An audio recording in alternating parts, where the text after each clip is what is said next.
Welcome to the Wanderer's History Podcast and to a new episode of the series looking at accounts of the travelers in the 16th century Mediterranean, right now focusing on Excerpta Cypria and the years which preceded the Ottoman conquest of Cyprus.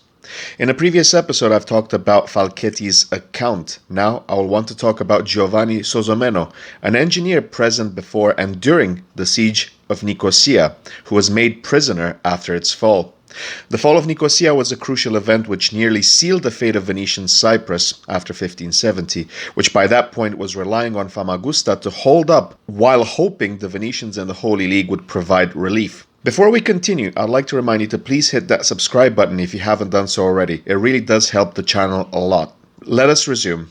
It's important to note in the editor's note that the narrative of Giovanni Sozomeno, engineer, was addressed probably to the Grand Duke of Tuscany, Cosimo di Medici, who died in 1574. The narrative begins and says, quote, "The first day of July, the Turkish fleet appeared in the waters of Bafo, and the second day reached us that it has landed at the Salines.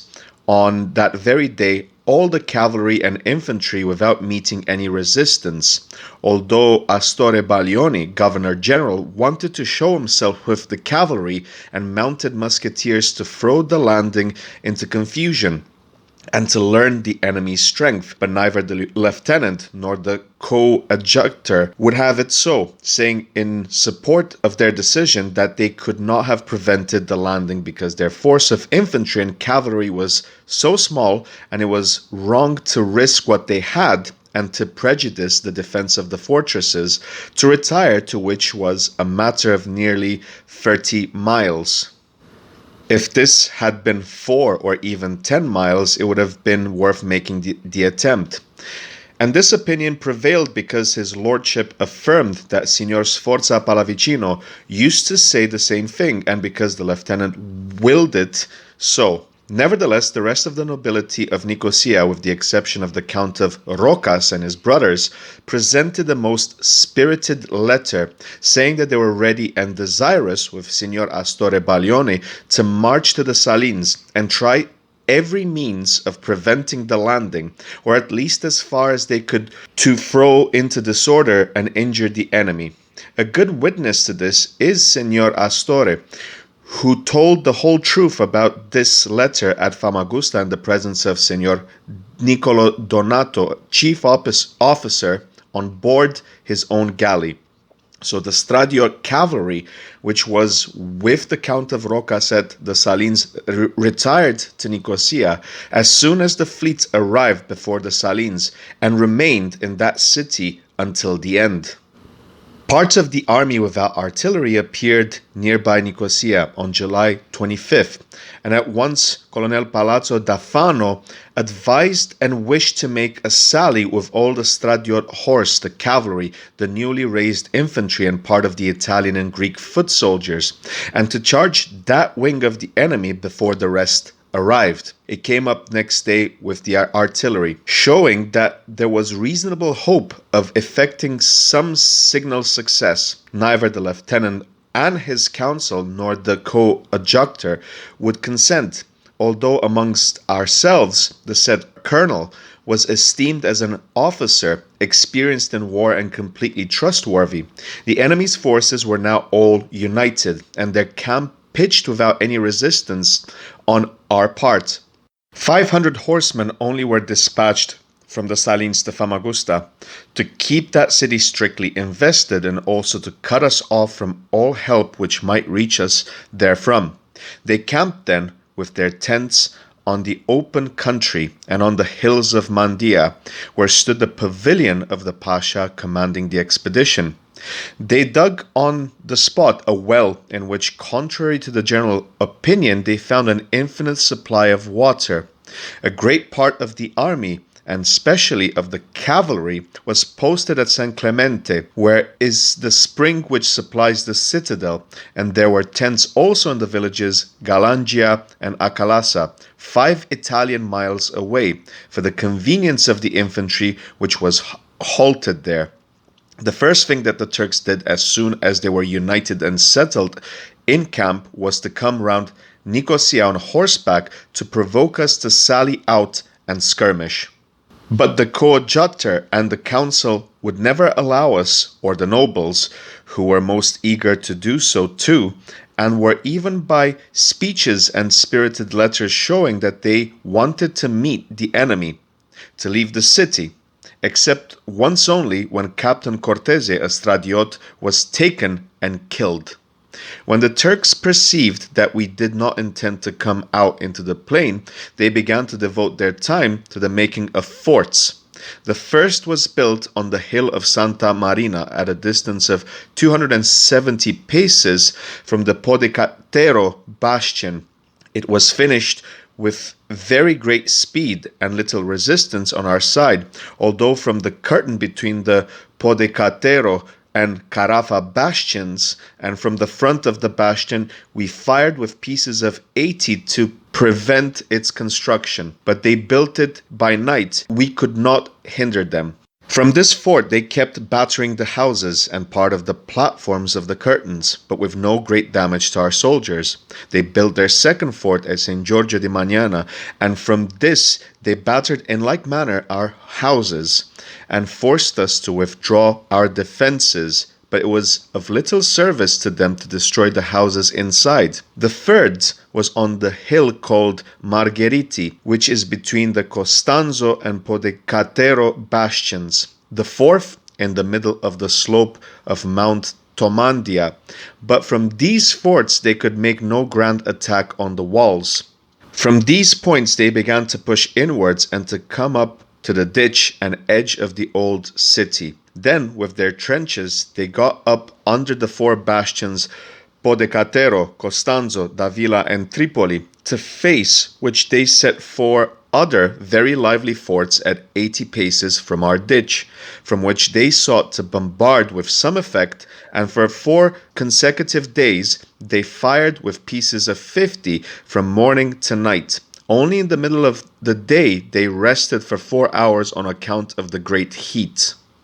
They discovered, however, that they could do nothing, because the earthworks were such that the shots from the artillery lodged therein without destroying them. So they gave up their attempts to fire upon us, and began to creep up with spades and picks and sundry very deep trenches. We, on the other hand, did not fail to respond with our artillery, with which we did them great damage, overturning and disabling some of their cannon. Their trenches and forts were strengthened with empty fosses, lunes, and pits broad and deep enough to hold large bodies of men, while neither our artillery, cavalry, nor infantry could harass or dislodge them, except to our loss. Next they began to drive very deep trenches into the ditch of the city, throwing in earth and fascines, which latter their horsemen brought in from a distance without any hindrance from our cavalry, such as the knights and feudatories wished to make. They then began to cut away the angles in front of our bastions. We saw the enemy pushing on without any loss on their side and no kind of hindrance on ours. And anxious about the future, we applied many times to the government, urging that a brisk sortie should be made to destroy what the enemy had constructed in the ditch. But the opinion of their lordships was that no sortie should be made, seeing that the Italian soldiers were very few and the rest were peasants, while the mass of city folk was without experience, courage, or numbers. For during this summer a general sickness prevailed in this most unlucky city, whereof there died not only very many Italian soldiers, but a very great number of peasants and citizens. Of the Italians, who were at first 1,300, between those who died of disease, or who were killed or wounded during the 46 days and 15 assaults, so many were missing that in the last assault only 400 were found fit to fight. For all these reasons, they were against leaving the city. Nevertheless, as danger pressed and men saw the ruin which hung over us, it was decided to make a spirited sortie with part of the peasants and citizens, the Italians, and all the cavalry and stradiots, while the feudatories and knights complained that they were wronged and insulted because they were not allowed to go out. But there was no remedy, and the chiefs even wished to recall the order given. So at midday on August 15th, the hour was chosen because in the morning the Turks were always about and armed, but at midday lay down and slept in the shade.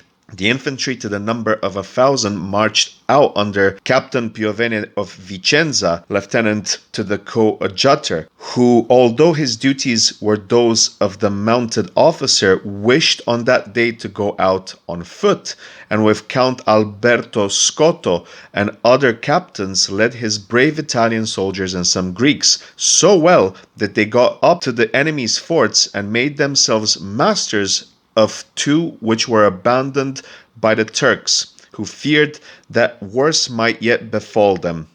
So much excitement was caused by this exploit that even in the pavilions there was confusion and dismay enough to drive their owners to fight. The war indeed would have ended on that day if our cavalry had come out as was arranged. End of quote for now. Basically, Sozomeno goes on to say that one by one the bastions would fall. The Ottomans had a huge army, close to 100,000 if sources at the time were to be believed, and the garrison, the professional garrison meant to defend Nicosia, was a bit underwhelming. We have the report here, only 400 Italian soldiers fit to fight. Nicosia, under these conditions, with very inadequate defenses, with barely a garrison to keep the continuous assaults of the Ottomans, with an incompetent leadership from the likes of Niccolo Dandolo, and with the fact that the Venetians were not able to land a relief force, the fall of Nicosia seemed almost inevitable. Sozomeno resumes and says, quote, "The slaughter was great on both sides, but much more on that of the Turks. In the Podecatero bastion, however, I know not from what lack of arrangement neither the commanders nor the soldiers were of the temper needed for so great a task, so that without check from our men the Turks got in and made themselves masters of the platform. The few Italians who were there present fought with spirit and were cut to pieces, as well as the nobles with them. But the country folk of the Cernide and those who were collected at the last moment in the city behaved badly. Some of them let themselves down through the embrasures and along the curtain and fled into the country. The other bastions were held until the Turks had forced an entrance into the city and closed in on their rear, pushing through the throat of the works. Then followed a pitiful spectacle. Our unhappy defenders were savagely slaughtered, caught between two fires, and knowing not whither to turn, where to seek safety. Yet just a few of them saved their lives by rushing among the enemy and escaping from the bastions into the city. These collected into the narrow lanes with a few of the citizens and held their own. Some country folk of the Cernide came up, but when they saw the crowd of Turks and the slaughter of our men, they turned round, nor could we by any means make them stand. They even turned their arms on those who wanted them to face the foe. There was random fighting in all the streets and squares with no order, no leaders. The slaughter lasted until 3 o'clock. Those who resisted were killed. Those who surrendered were made prisoners. At last the Pasha arrived in the city. Seeing the great slaughter and finding many armed men both in the palace square and elsewhere, he bid his own men cease fighting and exhorted ours to surrender, promising to save their lives if they laid down their arms. Many did so. The nobles who survived were some 25 or 30, with no great number of citizens. Such was the miserable end of the most unhappy city of Nicosia. If this capital and the remainder of the kingdom had had a good government and a larger number of soldiers, it might have held out for a longer time, as long in fact as it had victuals. Further, I am strongly of the opinion that if the strength of the kingdom had been fully known, not only could the landing of troops have been delayed, but if a landing had been made, so much injury could have been inflicted that the enemy would have readily changed their plans. Thus, if a choice could have been made of 6,000 to 7,000 horses, some of them fit for lancers lightly equipped, others for our best musketeers, besides these, if we could have shown 25,000 Francomati on the hills near the Salines, in full sight of the troops of the fleet, given these last the idea that they could be attacked in open country anyhow, even allowing that we had neglected take the necessary measures to prevent the Turks landing at the Salines, I was of opinion that we could defend Nicosia and drive back the enemy with the cavalry which we had in the city. Sozomeno goes on to say, quote, as soon as Nicosia was taken, Ali Pasha returned at once with his men to the fleet, which sailed for the gardens of Famagusta. The army marched to besiege this city, and the ships remained there until news arrived that our fleet had reached Castel Ruso to engage the Turkish fleet in Cyprus. On hearing this, Piali and Ali landed at once and came to the tent of Mustafa Pasha, where they consulted as to what should be done. It was rumored that Piali was afraid of losing his ships, for he had heard that the junction of different squadrons had made our fleet extremely strong, and although they were well aware of the great losses, they knew thoroughly all of the movements of our ships, and were even aware of a dispute between Italians and Greeks at Canea, which made them fancy that we had taken recruits at Candia, especially archers, a force they esteem highly. They adopted, however, the advice of Mustafa, who insisted that the dignity and power of the Grand Signior would not allow them to refuse battle. They must go bravely on, and God was with them. Whereon they landed all the Christians and useless folk, and equipped their galleys with good artillery. All these details I learned from the Turks themselves while I was a prisoner with the forces of Mustafa. As soon as they heard of the retreat of our fleet, they came back making great demonstrations of joy, and embarking the slaves and the rest of their baggage, sailed away on the 6th of October. It was said that Piali Pasha went with the galleys to Constantinople, and Ali with his to Rhodes. The greater part of the slaves, male and female, were taken off the island. The flower of the youth, with much rich spoil, was embarked on a galleon of Muhammad Pasha. Sozomeno goes on to say and conclude that in the city of Nicosia, they, being the Ottomans, have left a garrison of 4,000 infantry and 1,000 horse under the command of Muzaffer. Mustafa, with the rest of the troops, marched to Famagusta and encamped in the village of Pom Adamo, 3 miles from the fortress. End of quote. In the next episode, we shall discuss the Ottoman Siege of Famagusta, the last bastion of Venetian Cyprus. Thank you for listening to this episode of the Wanderer's History Podcast. Remember to subscribe if you haven't done so already. And until the next time, all the best.